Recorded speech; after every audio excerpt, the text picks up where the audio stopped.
You're watching The Open here at the Collision Technology Conference in downtown Toronto, where we're getting an opportunity to hear about some fast-growing business stories in this country.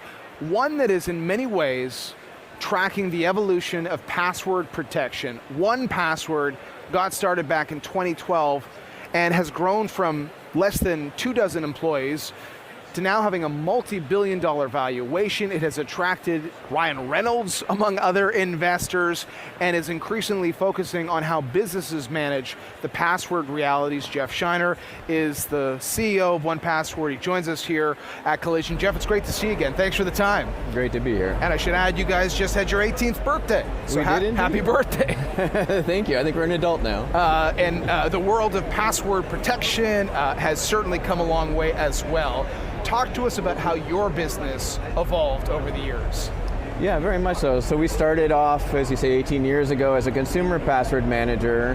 Back in 2016, we launched ourselves as a business password manager and have grown tremendously since. Now, over the years, it's changed from pure password management into now what we're calling extended access management, which is the ability for a business not only to manage things like their passwords for their employees, but also on personal devices as well as the various productivity tools that now largely come in from the edges as their employees try them. You know, you're opening the door here to a really interesting conversation, because all of this technology at the end of the day is used by people, and we are all navigating different hardware and lots of software on multiple platforms, multiple devices.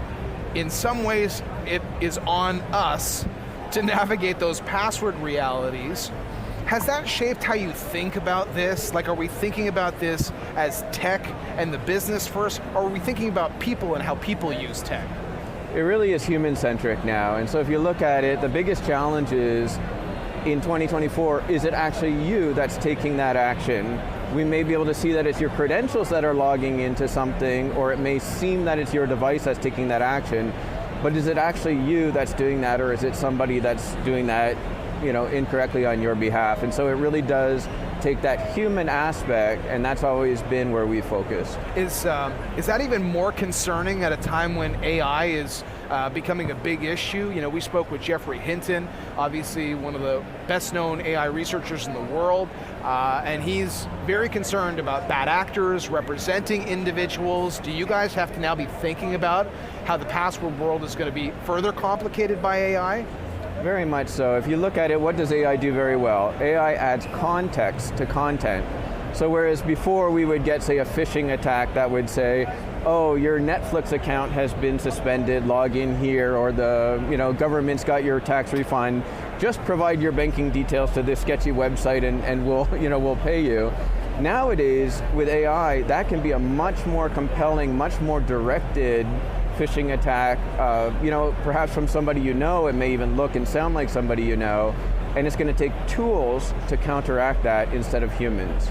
And outside of just working with 1Password, what would you say to companies that are listening to what you're saying right now? Because most big companies, established companies, they try to explain to their workforce to be mindful of possible breaches, all that kind of stuff.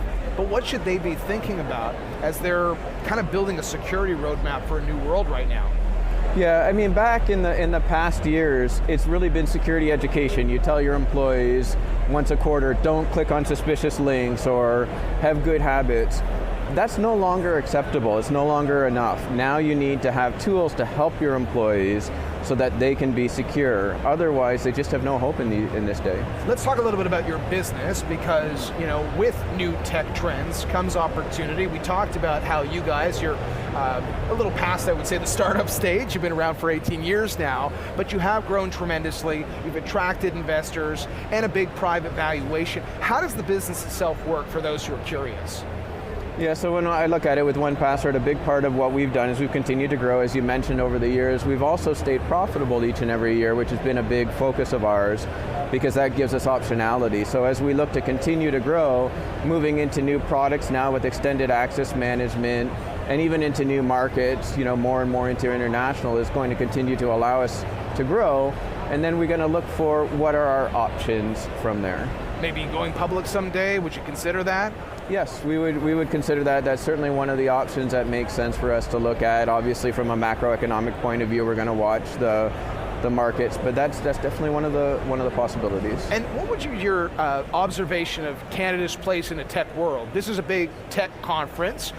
You are a homegrown business, but you're a global business, and you get all the questions about, whether or not we're doing enough to grow homegrown businesses that can grow. Maybe you go public someday and can grow, and we can have these homegrown champions. How do you feel about how Canada is positioned when it comes to growing tech businesses?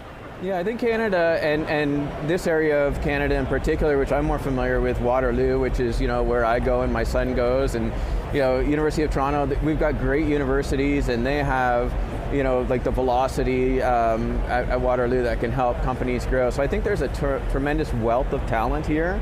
I think the world is starting to see that. We're seeing more and more West Coast VCs come and be interested in our area here. I think the government still has a lot that they can do, especially at the university level through funding and things like that to encourage that growth. But I think there's a real opportunity for Canada, and I think it's something that we should take and run with. Okay, well.